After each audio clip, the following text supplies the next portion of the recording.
Thank you very much. Yes, Charles Webster. About a year and a half ago, someone said, "Hey, Chuck, you need to tweet what you do with Google Glass on the If I Had Glass hashtag." I didn't even know what it was, so I tweeted something. And then in June, I had to go to New York, and there was like an optician's office at the Google headquarters, and they served champagne, and they kind of fit it on your head, and it was very kind of cool.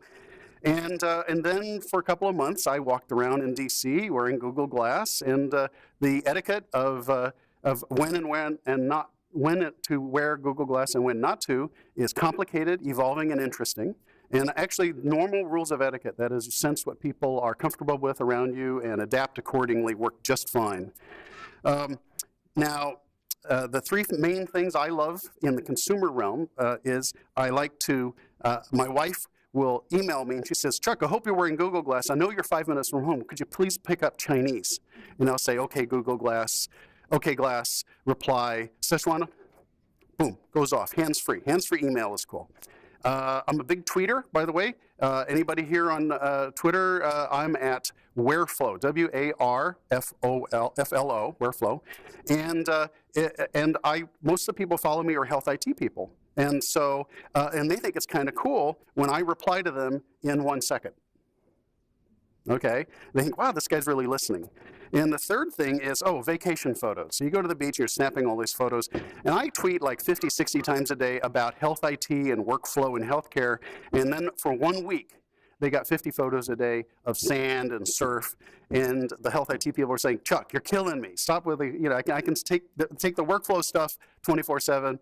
So, but all three of those are like creating an immediate, quick, intimate relationship that's just sort of on the spot, on the go, wherever you are.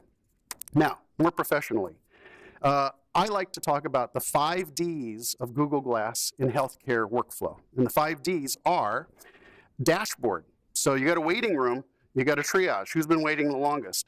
Dashboard. You look at the patient, you just see the vital signs and the chief complaint. You see, so the next one is documentation. Okay, let's look up a little bit of information. What's going on with this patient? Oh, let's add some more information to the chart.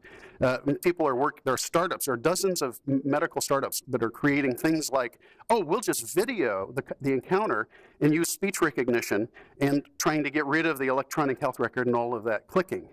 Then there's decisions. Decisions are, so you're a medical student, you're running to a code. Oh, gee, I'd like to review that decision tree of what I do at the bedside. And so I used to carry around giant, thick textbooks, and now a lot of that information is available just in time. And then there's drugs with a scare quote. Scare quote around drugs. Drugs, you walk up to the patient, and you look at a QR code or whatever, and you make sure that you give the right drug to the right patient at the right time in the right spot. And there are many other things that have to be done just as reliably. And so you can imagine the workflow behind Google Glass that would be very useful for that. And the final thing is to-dos. So to-dos are things like alerts and reminders. Things are kind of left over. An alert, you have to drop everything, go do this right now.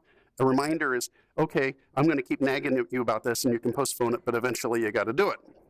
And so I want to close with, there is an environmental services hospital room task management app that is a proof of concept that programmers at Appian, Malcolm Ross, have put together, and it's demoable. It's at the booth out there. And my wife is in the hotel industry, so it works kind of for cleaning rooms or in a hotel or a hospital or an institutional living venue. And this is and it took less than a day once all the smart adapters, the little Google symbols that you dragged into the workflow in the process modeler. And there are 3 parts to it. Supervisor walks off the elevator. There's a QR code, snaps a picture of the QR code, sees a list of rooms that have not yet been cleaned, walks up to a room, tells the state of the room, and it lists who cleaned it last, the cleaning history.